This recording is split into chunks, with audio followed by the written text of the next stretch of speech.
Good morning, everyone. Welcome to Biology Solutions with Surya Prakash. Let us take another very important topic of the cell biology, that is transport across cell membrane. हमने last time cell membrane को अच्छी तरह से पढ़ा था, fluid mosaic model था. Now transport across cell membrane. अब देखिए इस टॉपिक में मैं थोड़ा सा डिटेल में जाऊंगा. रीज़न ये है कि ये बॉटनी के आपके प्लांट वाटर रिलेशन में भी इसके कुछ टॉपिक्स हैं, तो थोड़ा बहुत उसका भी हम कवर कर लेंगे. अब यहाँ ट्रांसपोर्ट को समझने के लिए सेल मेम्ब्रेन के स्ट्रक्चर को आपको माइंड में रखना पड़ेगा. अगर आप सेल मेम्ब्रेन के स्ट्रक्चर को माइंड में नहीं रखते हैं तो तब ये थोड़ा सा मुश्किल हो जाएगा, क्योंकि यहाँ इस टॉपिक में क्रैमिंग नहीं, माइंड यूज होगा. अकेडमिक में इसका क्वेश्चन लॉन्ग आंसर भी आता है और शॉर्ट आंसर भी आता है, और नीट में से इसके बहुत से क्वेश्चन आते हैं. तो चलिए बिना टाइम वेस्ट किए इसको स्टार्ट करते हैं. अब देखिए सेल मेम्ब्रेन, हम ये तो जानते हैं कि सेल मेम्ब्रेन जो है it is semi permeable. Clear? ये तो हम सभी को पता है, कोई ऐसी बात ही नहीं है कि नहीं पता है. सेमी परमिएबल है. अब इसकी सेमी परमिएबिलिटी हमें क्या फायदा देती है, सेल को क्या सिग्निफिकेंस है, what is the significance of semi permeability in a cell. देखिए मोस्ट इंपॉर्टेंट थिंग कि जब भी सेमी परमिएबिलिटी का वर्ड आएगा, इसका मतलब ये हुआ, लास्ट लेक्चर में भी कहा था, सिलेक्टिव इन नेचर. देखिए सिलेक्टिव इन नेचर है ये. It allows only certain molecules to enter और एग्जिट द सेल्स. अब यही कारण है कि इसी वजह से क्या होता है कि जिन मॉलिक्यूल्स को, जो सिग्निफिकेंट मॉलिक्यूल्स है उनको लिया जाता है और जो वेस्ट मटेरियल है उसको रिमूव आउट कर दिया जाता है. तो इससे ये क्या है, एक इकोलॉजिकल, अगर हम कहें कि एक सेलुलर बैलेंस बना हुआ है. सेल के अंदर जो सेल इन्वायरमेंट है वो मेंटेन रहता है. तो हम एक ही वर्ड इसके लिए यूज करेंगे कि यहां पर क्या है, there is regulation of cellular environment. देखिए या हम ऐसा भी कह सकते हैं, ऐसा भी कह सकते हैं, होम्योस्टेसिस, रेगुलेट्स होम्योस्टेसिस. हम ऐसा, चलो सीधा यही, कोई वर्ड और यूज ही नहीं करना, होम्योस्टेसिस. तो यहां ये चीज बड़ी इंपॉर्टेंट आ जाती है, क्योंकि कोई भी मटेरियल जाएगा वो इन्वायरमेंट से सेल के अंदर जाएगा, सेल से सेल के साइटोसोल में जाएगा, साइटोसोल से सेल ऑर्गेनेलिस में जाएगा, और वहीं से ऐसे ही वापस चलता जाएगा. तो मटेरियल्स वेस्ट भी बाहर निकलेंगे. तो होम्योस्टेसिस की रेगुलेशन होती है, और इसीलिए सेमी परमिएबिलिटी बहुत इंपॉर्टेंट है. अब ट्रांसपोर्ट जो भी मटेरियल्स होते हैं, ठीक है, बड़े मॉलिक्यूल्स भी होते हैं, the large molecules are being transferred and small molecules are also being transferred. Now what is here, the transport occurs by two processes. अलग अलग बुक्स में सब कुछ लिखा हुआ है और हम उन सभी की समरीज देंगे, इंक्लूडिंग एनसीईआरटी को तो हम जिसको कहते हैं ना टॉप प्रायोरिटी पे रखेंगे. नाउ यहां पर ट्रांसपोर्ट दो तरीके से होती है. एक है फिजिकल प्रोसेस, फिजिकल प्रोसेस भी है, और दूसरा है बायोलॉजिकल प्रोसेस. हम दोनों प्रोसेसेस को बिल्कुल इन डिटेल देखेंगे ताकि हमें कोई भी क्वेश्चन हमारा छूटे ना, कोई भी एमसीक्यू नहीं छूटना चाहिए. तो यहां सबसे पहले हम बात करते हैं इस प्रोसेस की जिसे हम कहते हैं फिजिकल प्रोसेस. चलिए फिजिकल प्रोसेस की बात करते हैं. देखिए फिजिकल प्रोसेस में क्या है, यहां 3-4 मैकेनिज्म आते हैं. अगर हम मेजरली देखें तो मेजरली यहां पर क्या आएगा, इट कंसिस्ट ऑफ डिफ्यूजन. सबसे पहले हम इसी की बात कर लेते हैं, डिफ्यूजन की बात करते हैं. सिंपल टॉपिक है, बड़ी बार पढ़ा है, अब हम इसको थोड़ा सा ध्यान से लेंगे. देखो डिफ्यूजन क्या होती है. सिंपल सी बात है कि इस कॉन्सेप्ट को समझने के लिए हमें एक बीकर लेना पड़ेगा. चलिए एक बीकर ले लेते हैं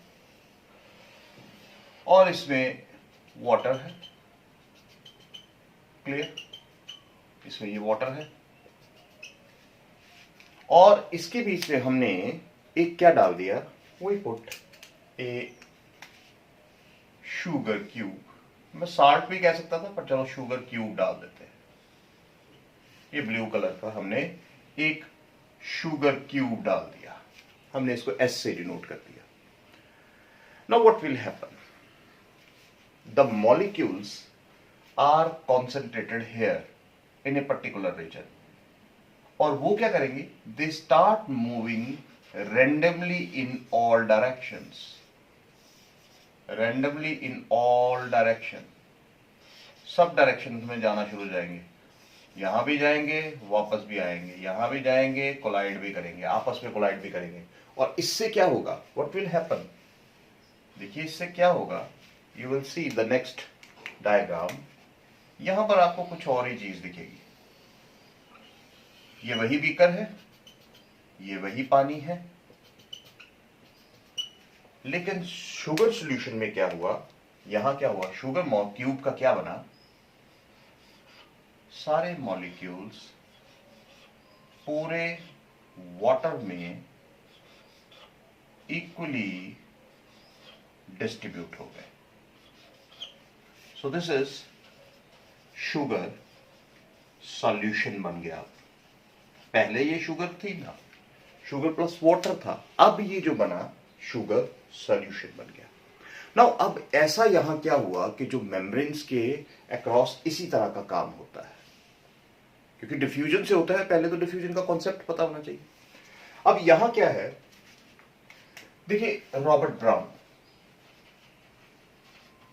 ब्राउन ने सबसे पहले एक, ये बॉटनिस्ट था, इसने एक कॉन्सेप्ट दिया था ब्राउनियन मूवमेंट का। ये फिजिक्स में भी होता है, फिजिक्स में भी पढ़ते हैं ब्राउनियन मूवमेंट। तो ब्राउनियन मूवमेंट क्या कहती है, वो ये कहती है कि देखिए molecules are always in constant random motion, constant random motion, यानी मॉलिक्यूल्स हमेशा एक दूसरे से टकराते रहते हैं और रैंडम मोशन होती रहती है। आपने कई बार देखा होगा कि घरों में धूप जब आती है, विंडो से आती है, तो वहां पर आप जब सुबह देखते हो तो मॉलिक्यूल्स जो है एक दूसरे से टकरा रहे होते हैं, डस्ट पार्टिकल्स होते हैं, टकरा रहे होते हैं। तो इसी तरह से ब्राउनियन मूवमेंट क्या कहती है कि molecules are always in constant random motion. और अगर हम देखें तो ये जो मोशन है, ये जो रैंडम मोशन है, ये किस वजह से होती है, this is due to their kinetic energy.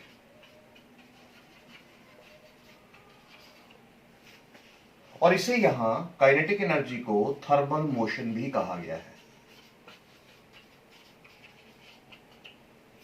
और इस काइनेटिक एनर्जी को हम इंक्रीज कर सकते हैं, we can increase by increasing temperature.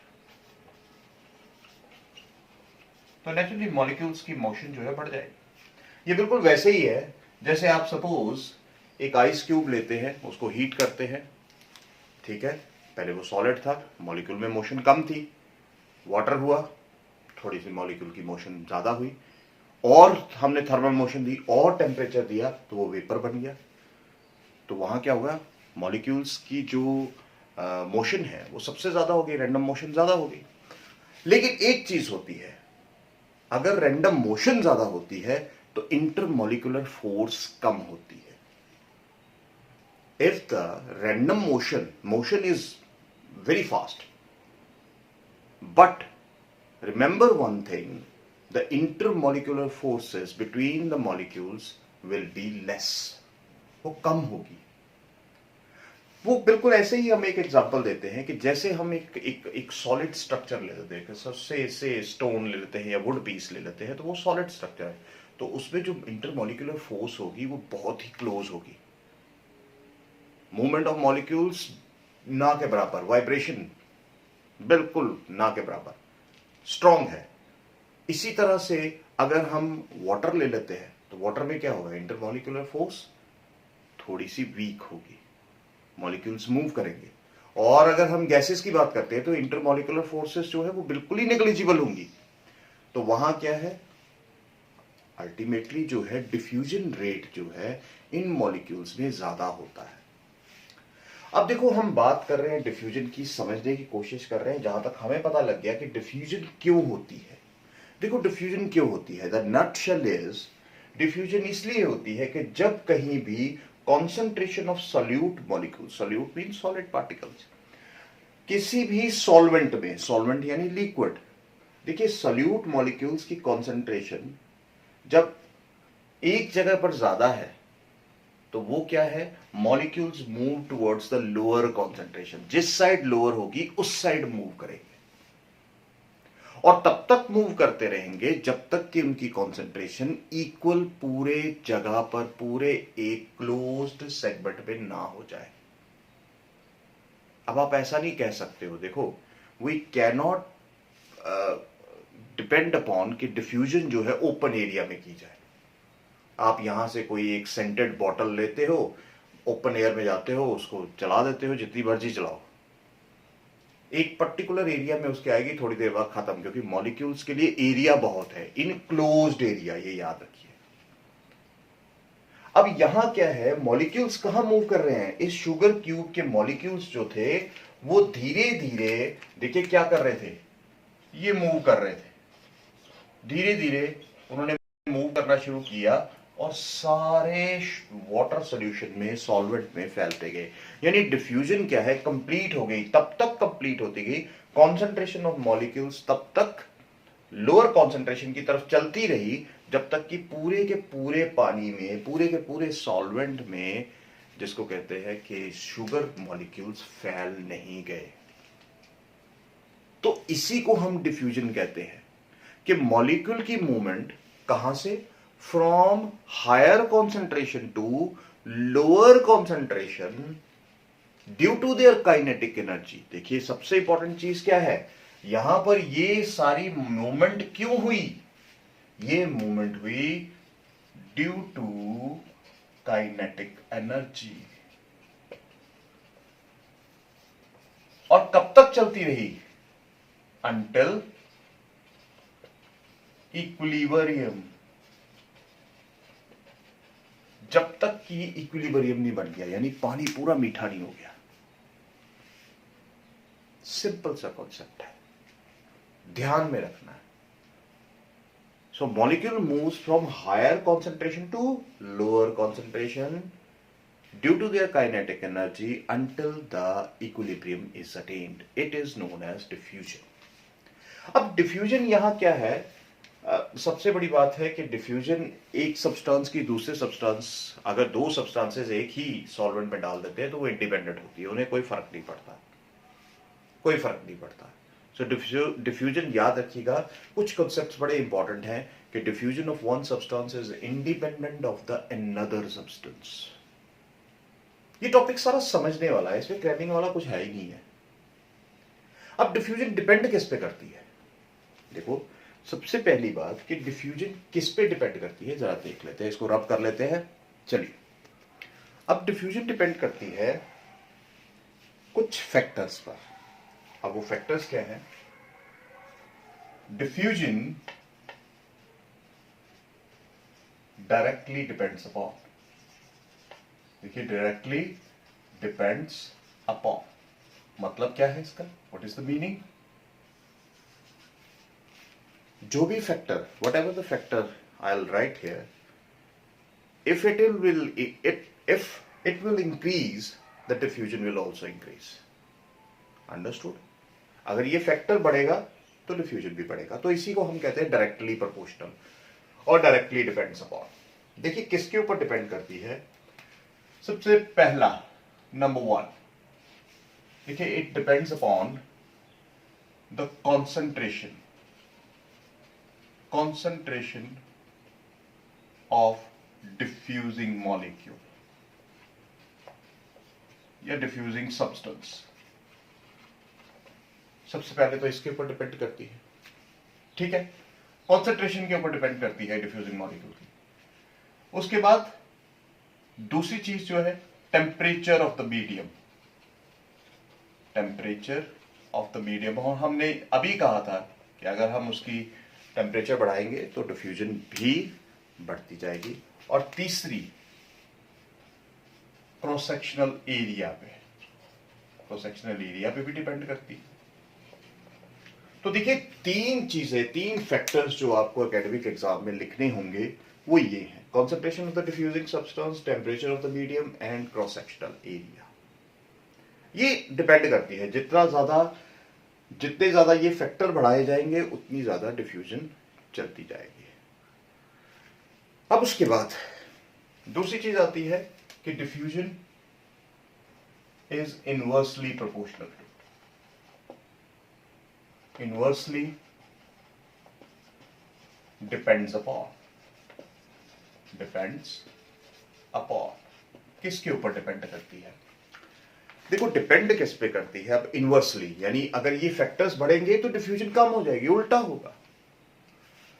तो देखिए, सबसे पहली जो चीज होगी वो होगा molecular weight of diffusing substance. दूसरी चीज डेंसिटी ऑफ द मीडियम।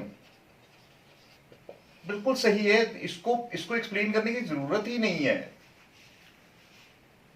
अगर आप चीनी का घोल ले लो, एक चाशनी ले लो जिसमें जलेबी बनती है, हलवाई यूज करते हैं, तो स्वीट शॉप वाले यूज करते हैं, अगर आप उसमें अगर कोई डिफ्यूजन करने की कोशिश करेंगे तो डेंस मीडियम में ये नहीं होगी। तो डेंसिटी ऑफ द मीडियम पे भी बड़ा डिपेंड करती है। और तीसरी, distance over which the diffusion taking place. Diffusion is taking place. Distance पे डिपेंड करती है। मैंने वही कहा कि ओपन एयर में आप कहो कि ऐसा हो सकता है तो डिफ्यूजन बहुत कम होगी, लेकिन पता नहीं चलेगा।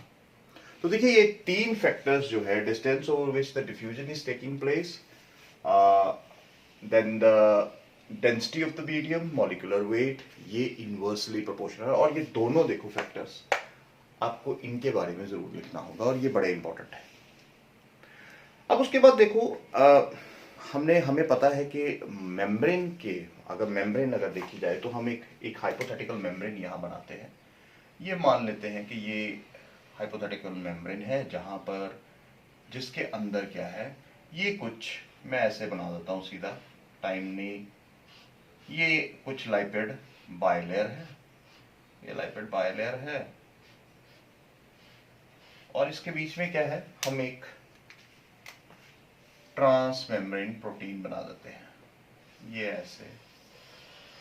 ऐसे ट्रांस मेम्ब्रेन प्रोटीन बना देते हैं और इसके आगे हम चल पड़ते हैं ऐसे। ये चलिए आगे वैसे ही जैसे होना चाहिए, ठीक है। अब देखो, जो डिफ्यूजन होती है, अब वो डिपेंड करती है कॉन्सेंट्रेशन पर। सिंपल डिफ्यूजन की बात करते हैं, क्योंकि यहां अब दूसरी चीज यहां बहुत इंपॉर्टेंट आती है। हमने कहा कॉन्सेंट्रेशन पर डिपेंड करती है। अब यहां मॉलिक्यूल्स की कॉन्सेंट्रेशन बहुत ज्यादा है, हम मान लेते हैं। कुछ मॉलिक्यूल्स ये पड़े हैं, ठीक है, ये मॉलिक्यूल्स हैं। कुछ मॉलिक्यूल्स ऐसे पड़े हैं, स्क्वायर जैसे पड़े हैं। अब देखो, डिपेंड करता है इनका ट्रांसफर होना इस साइड, है ना, क्योंकि ये आउटर साइड है, हम इसको ले लेते हैं आउटर साइड, है ना, और ये ले लेते हैं हमारा ये साइटोसोल, साइटोप्लाज्म है। अब जरा समझिएगा ध्यान से इस कॉन्सेप्ट को। यहां पर जो भी अब यहां मॉलिक्यूल ट्रांसफर होगा साइटोसोल में, वो कैसे होगा, वो क्या डिपेंड करता है? हमने एक चीज तो फैक्टर कह दिया कि कॉन्सेंट्रेशन पे, है ना, वो यहां भी लिखा हुआ है, कॉन्सेंट्रेशन पे डिपेंड करता है। अब यहां हमने कहा कि मेम्ब्रेन जो है वो या तो मॉलिक्यूल्स, अब देखो मॉलिक्यूल्स जो है या तो कहां से ट्रांसफर होंगे, फ्रॉम दिस वेरी लाइपिड बाइलाइपिड लेयर, ये लाइपिड बाइलेयर, और या वो कहां से ट्रांसफर होंगे, फ्रॉम दिस चैनल प्रोटीन।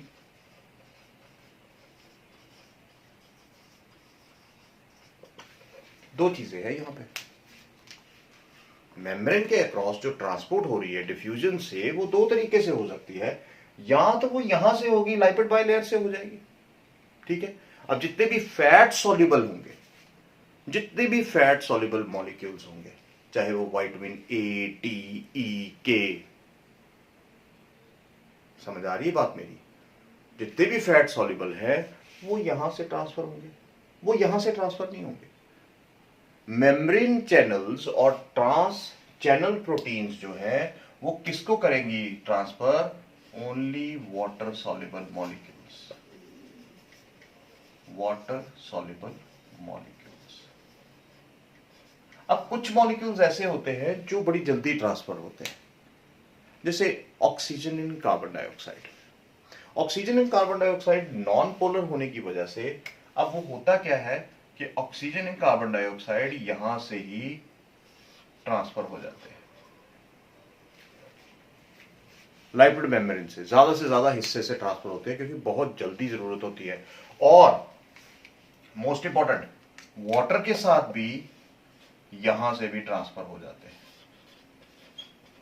तो यानी पूरी मेम्ब्रेन से ये ट्रांसफर हो जाते हैं। रीजन ही यही है, वाटर के साथ मिलकर ये ऑक्सीजन जो है ट्रांसपोर्ट हो जाती है। तो रीजन ही यही है, बहुत इंपॉर्टेंट चीज है। रीजन ही यही है कि यहां पर कुछ मॉलिक्यूल्स की ट्रांसफर जो बहुत जल्दी चाहिए, मेम्ब्रेन ने इस हिसाब से, नेचर ने वो किया है कि यहां हमें परमेबिलिटी, उनके लिए परमेबिलिटी पूरी मेम्ब्रेन है, लेकिन जिन मॉलिक्यूल के लिए हमें सिलेक्टिवली चाहिए वहां पर परमेबिलिटी या तो लाइपिड बाइलेयर से होगी या वो चैनल प्रोटीन से होगी। हम सेमी परमेबिलिटी एक चीज से समझते हैं, एक बड़े इंपॉर्टेंट एग्जांपल से समझते हैं। ये हम ले लेते हैं एक बीकर, हम इस बीकर को ले लेते हैं, ठीक है, और इसके बीच में हम एक सेमी परमेबल मेम्ब्रेन को रख देते हैं। हम सेमी परमेबिलिटी की बात कर रहे हैं। ये हमने परमेबल मेम्ब्रेन जो है वो यहां बीच, और इसके साथ साथ हमने क्या किया कि यहां पर एक लेवल दे दिया। यहां पर क्या है, वाटर। इस साइड मेम्ब्रेन के हमारे पास क्या दिख रहा है, इस सेमी परमेबल मेम्ब्रेन के हम ऐसा ले लेते हैं, this is the A side, और ए साइड पर हमें क्या दिख रहा है, ओनली द वाटर, ठीक है, this is the water.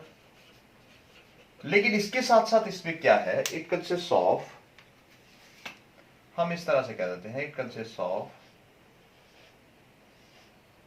Salt particles, ठीक है, हम यहां ले लेते हैं सॉल्ट।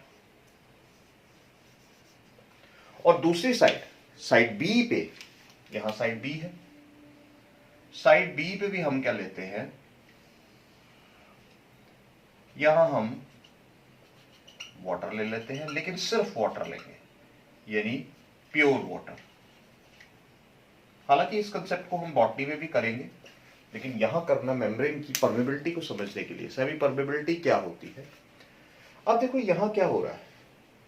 अब ऑस्मोसिस अभी हमने नहीं की है, लेकिन ऑस्मोसिस वाटर करंट के साथ बिल्कुल रिलेट करती है, और डिफ्यूजन जो है सॉल्यूट पार्टिकल के साथ रिलेट करती है, हम ये जानते हैं।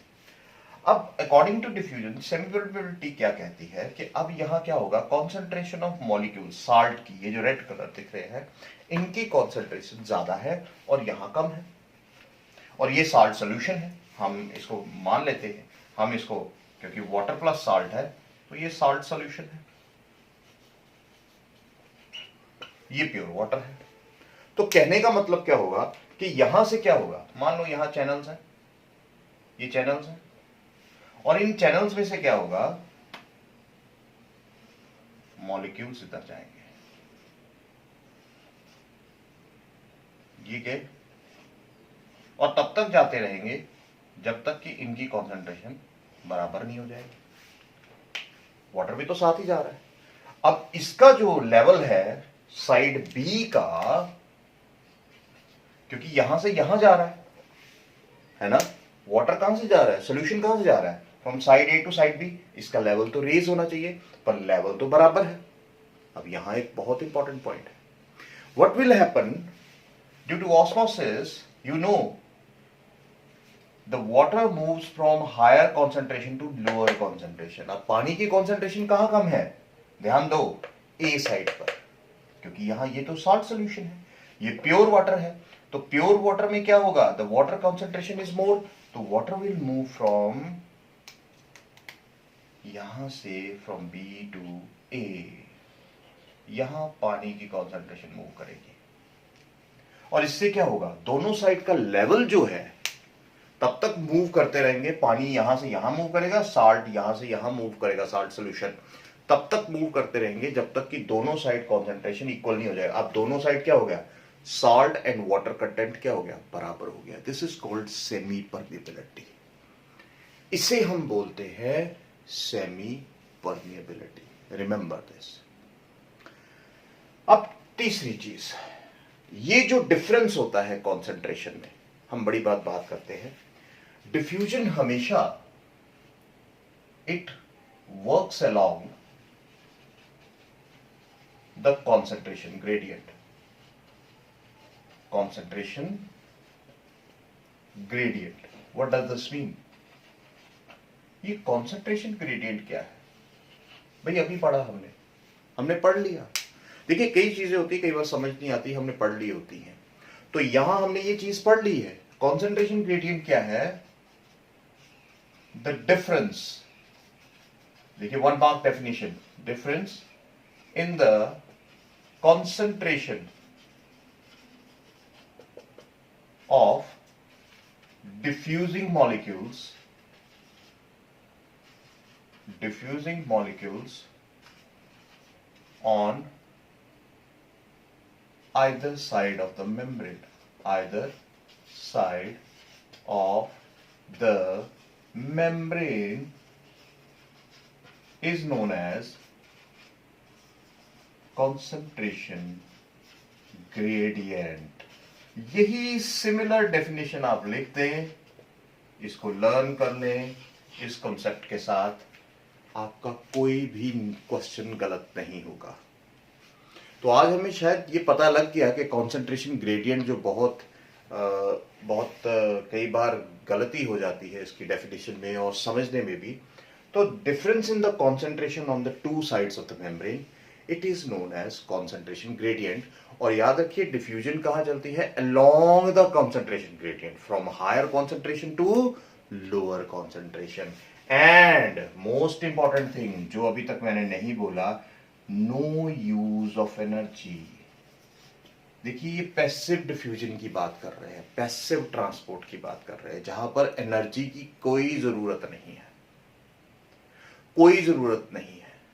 अंडरस्टूड? तो यहां पर ये याद रखिए, नो यूज ऑफ एनर्जी, इसीलिए हम कहते हैं diffusion works along the concentration gradient. Important.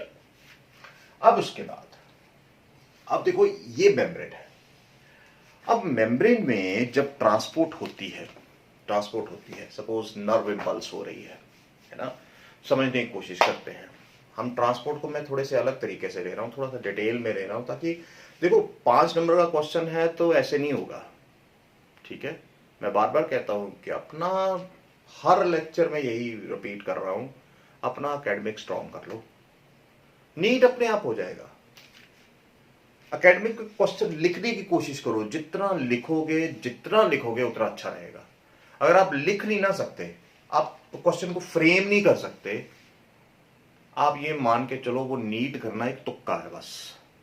ये कहने की बातें हैं। जो टीचर्स देखिए यूट्यूब पे अच्छे टीचर्स पढ़ाते हैं, मैंने उनको देखा, वो लिखते हैं, लेकिन एक ही कमी है, वो लिखने के लिए बड़ा कम बोलते हैं।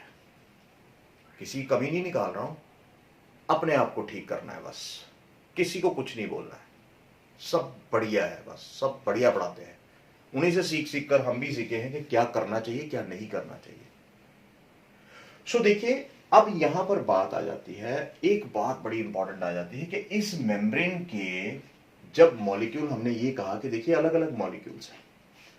अब डिपेंड करता है कि ये मॉलिक्यूल्स केमिकली, या तो देखो एक चीज है, मॉलिक्यूल्स जो है यहां ट्रांसफर हो सकते हैं केमिकली या इलेक्ट्रिकली।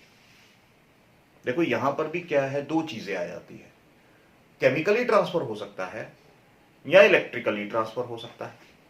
अब जब केमिकली की बात आते हैं तो केमिकल में हमें इतना ज्यादा प्रेशर नहीं होता, क्योंकि वहां पर क्या है, कई बार चीजें जो है अगेंस्ट द कॉन्सेंट्रेशन भी चली जाती है, अगेंस्ट द कॉन्सेंट्रेशन भी चली जाती है। लेकिन इलेक्ट्रिकल ग्रेडियंट में जब इलेक्ट्रिकल चार्ज हमें ट्रांसफर करना है, कोई आयन ट्रांसपोर्ट करना है, तो आयंस कहां से ट्रांसपोर्ट होते हैं? याद रखिए, आयंस कभी भी लिपिड बाइलेयर से ट्रांसफर नहीं होंगे। Ions will always transfer, remember, कोई भी चार्ज्ड मॉलिक्यूल है, आयंस हमेशा कहां से ट्रांसफर होंगे? From these membrane channel proteins. और इलेक्ट्रिकल ग्रेडियंट भी इसी तरह से है। एक टर्म और आती है, इलेक्ट्रिकल ग्रेडियंट। इलेक्ट्रिकल ग्रेडियंट, अब ये क्या चीज है? देखो, मान लेते हैं कि चार्ज आयन की ट्रांसफर होने के क्या फैक्टर्स हैं। यहां पर बहुत सारे मान लेते हैं पॉजिटिव आयन्स है, यहां पॉजिटिव पड़ा है, ठीक है, बहुत सारे पॉजिटिव पड़े हैं। अब इन पॉजिटिव चार्ज आयन को अगर इस साइड साइटोसोल के अंदर ट्रांसफर होना है, कोई भी मैकेनिज्म है स्टिमुलेशन के थ्रू, तो अब नेचुरली कॉन्सेंट्रेशन ऑफ मॉलिक्यूल्स यहां है। अब इसके यहां आने की संभावना सिर्फ एक ही है, अगर यहां पर नेगेटिव आयन्स होंगे, ऑपोजिट चार्ज्ड आयन होंगे ज्यादा से ज्यादा, तो ये उतनी जल्दी यहां पे ट्रांसफर होगा। कॉन्सेंट्रेशन देखिए, चार्ज्ड मॉलिक्यूल्स जो है they always move from higher concentration to lower concentration only when there opposite charge is present on the other side. और यही संभावना होगी कि अगर ये यहां होंगे, they will transfer from this side to this side, ये यहां ट्रांसफर हो जाएंगे। हालांकि ये बड़ा एक इंपॉर्टेंट कॉन्सेप्ट है, क्योंकि यहां पर सोडियम पोटेशियम पंप भी आता है, तो एक्टिव ट्रांसपोर्ट भी होती है। तो ये कॉन्सेप्ट जो है सिर्फ इतना ही आपने ध्यान में रखना है, क्योंकि आगे ये बहुत लंबा कॉन्सेप्ट है, अगर बात करना चाहे तो करते रहे। सो एक ही चीज याद रखिएगा कि जब भी इलेक्ट्रिकल ग्रेडियंट होता है, the difference in charge, electrical gradient भी क्या है? द डिफरेंस इन, यहां कॉन्सेंट्रेशन है, आप कहेंगे difference in the charge on either side of the membrane, it is known as electrical gradient। तो जो भी इलेक्ट्रिकली चार्ज्ड आयन्स होते हैं, हमने क्योंकि ट्रांसपोर्ट पढ़नी है, वो किसके थ्रू होती है? Through these channel proteins. तो I hope you understand the lecture of diffusion. Diffusion में बहुत कुछ है, बहुत कुछ है, लेकिन ट्रांसपोर्ट ऑफ मेम्ब्रेन में आपने ये चीजें जो है ये ध्यान में रखनी है। और ये क्या है? It is the simple diffusion, it is the simple diffusion. कल हम करेंगे facilitated diffusion, transport bye channel proteins, carrier proteins, active transport, ये सारा हम कल का टॉपिक है। तो आई होप यू अंडरस्टैंड, मजा आया। और सुबह का टाइम है, नेचुरली 100% कॉन्सेंट्रेशन होती है, तो ध्यान रखिए, बार बार देखिए लेक्चर को, and do like, subscribe and comment, और मोटिवेशन देते रहिए। Thank you very much.